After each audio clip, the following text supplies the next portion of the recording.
기도할게요.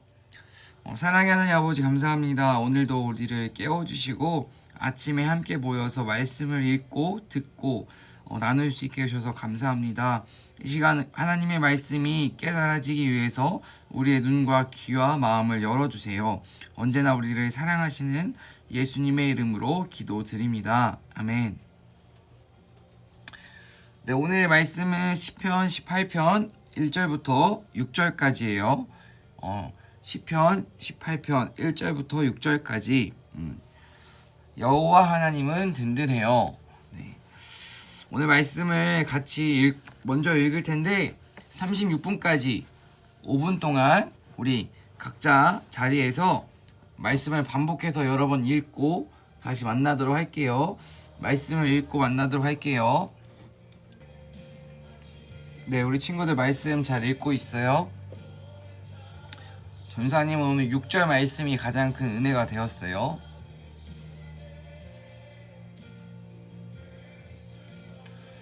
우리 친구들도 아마 1절부터 6절까지 읽으면서 다양한 말씀들이 은혜가 되었을 텐데 한번 오늘 말씀에 대해서 우리 이야기를 나눠보도록 할게요. 오늘 제목이 뭐죠? 여호와 하나님은 든든해요. 이 제목을 갖고 있어요.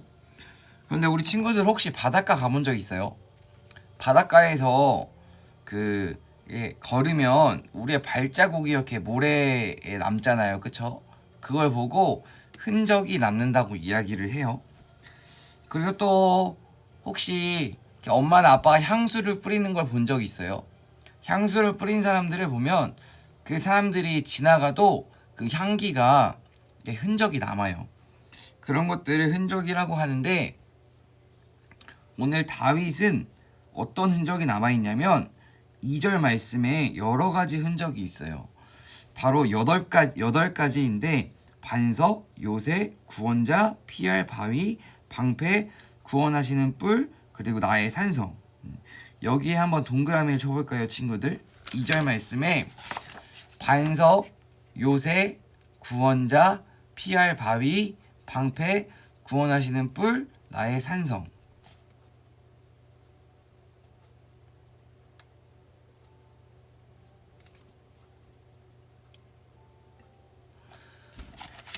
다윗도 인생을 살아가면서 많은 어려움들도 겪었고 기쁜 일들도 있었어요.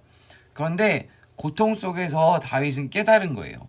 아, 하나님만이 나의 반석이구나. 나를 지켜주시는 요새구나. 나를 도와줄 수 있는 구원자이시구나. 내가 유일하게 피할 수 있는 피난처구나. 나를 지켜주는 방패구나. 나를 도와주고 나를 힘들게 한 사람들을 치시는 구원하시는 뿔이구나. 이렇게 다윗은 많은 일들을 통해서 이것들을 깨달았고 지금 다윗의 마음에는 하나님에 대해서 이런 흔적들이 남아 있어요.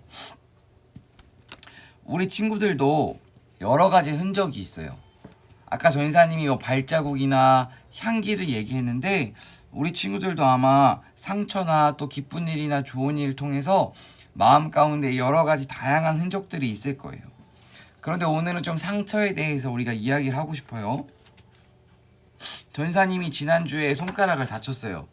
그래서 지금 딱쟁이가 이렇게 크게 져 있는데 우리 친구들도 다친 적이 있을 거예요. 다쳤을 때 마데카솔을 잘 발라주고 소독을 잘 하면은 새살이 올라와서 잘 아물어요. 그런데 소독을 잘 하지 못하고 약도 잘 안 바르면은 이 상처가 흉터로 남아요. 그래가지고 계속 이 흉터가 우리 눈에 보이는데 마음도 똑같아요. 우리 친구들의 마음 가운데 부모님이나 친구들로 인해서 때로는 상처를 받은 적이 있을 거예요. 상처를 받았다는 것은 어려운 게 아니라 우리 친구들 마음이 아프고 속상하고 울고 싶고 서운하면은 상처를 받은 거예요. 그렇게 다양한 상처들이 있는데 눈에 보이는 상처는 마데카솔을 바르면 되지만 눈에 보이지 않는 상처는 하나님이 마데카솔을 발라주셔야 돼요. 만약 하나님이 발라주시는 마데카솔을 이렇게 마음에 바르지 않으면 우리도 그 상처가 잘 치유되지 않아서 나의 상처로 누군가를 또 힘들게 할 수가 있어요. 4절 말씀해 보니까 죽음의 줄, 멸망의 물살, 무덤의 줄, 죽음의 덫, 이것들이 지금 다윗을 덮는다고 말하고 있어요. 그런데 상처가 잘 치유되면 죽음의 줄이 우리를 덮지 못하고 멸망의 물살이 덮지 못하는데, 우리 상처가 잘 치유되지 않으면 죽음의 줄과 멸망의 물살, 무덤의 줄, 죽음의 덫이 우리를 덮칠 수밖에 없어요. 그렇다면 어떻게 하나님이 발라주시는 마데카솔을 우리가 잘 바를 수 있을지 정답을 한번 찾아볼게요. 6절 말씀에 별표를 쳐볼까요? 6절 말씀에 우리가 하나님이 발라주시는 마데카솔을 찾기 위해서 어떻게 해야 되는지 3가지가 나와 있어요. 지금 다윗이 고통 중에 있어요. 고통 중에 있다는 것은 마음이 힘들고 아프고 상처를 받을 수도 있는 상황이에요. 그 상황에서 다윗은 가장 먼저 여호와를 불렀어요.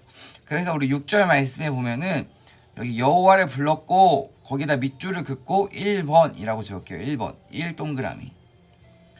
고통 중에 내가 여호와를 불렀고의 밑줄, 그리고 1번 동그라미. 그리고 2번은 거기 도와달라고가 밑에 있어요.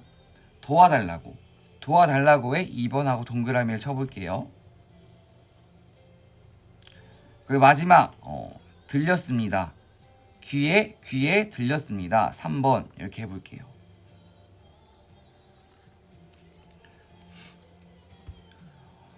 어, 1번은 여호와를 불렀고 2번은 도와달라고, 3번은 귀에 들렸습니다.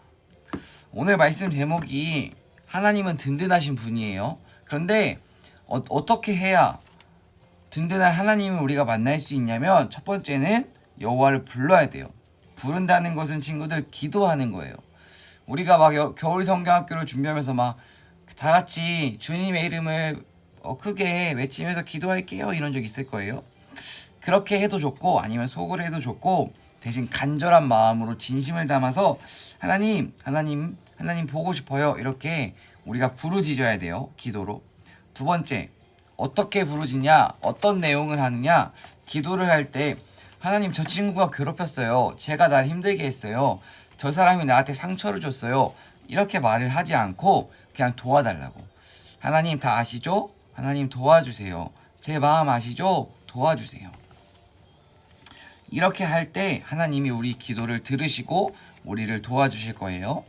이 3가지를 꼭 기억하고 오늘 하루를 지냈으면 좋겠어요. 여호와를 부르고 도와달라고 부르고, 그리고 우리의 부르짖음을 들으신다. 이 3가지를 기억하면서 든든한 하나님과 오늘 하루 동행하는 우리 친구들이 되었으면 좋겠어요. 그럼 같이 기도하고 오늘 마치도록 할게요. 기도할게요. 사랑의 하나님 아버지, 감사합니다. 하나님은 든든하신 분이라고 오늘 말씀을 통해 들었습니다.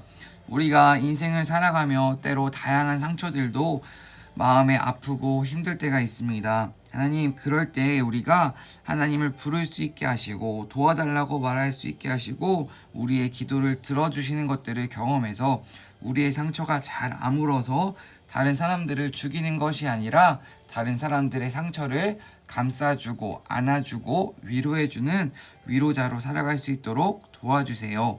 오늘 하루도 주님께서 지켜주실 것을 믿사오며 언제나 우리를 사랑하시는 예수님의 이름으로 기도드립니다. 아멘.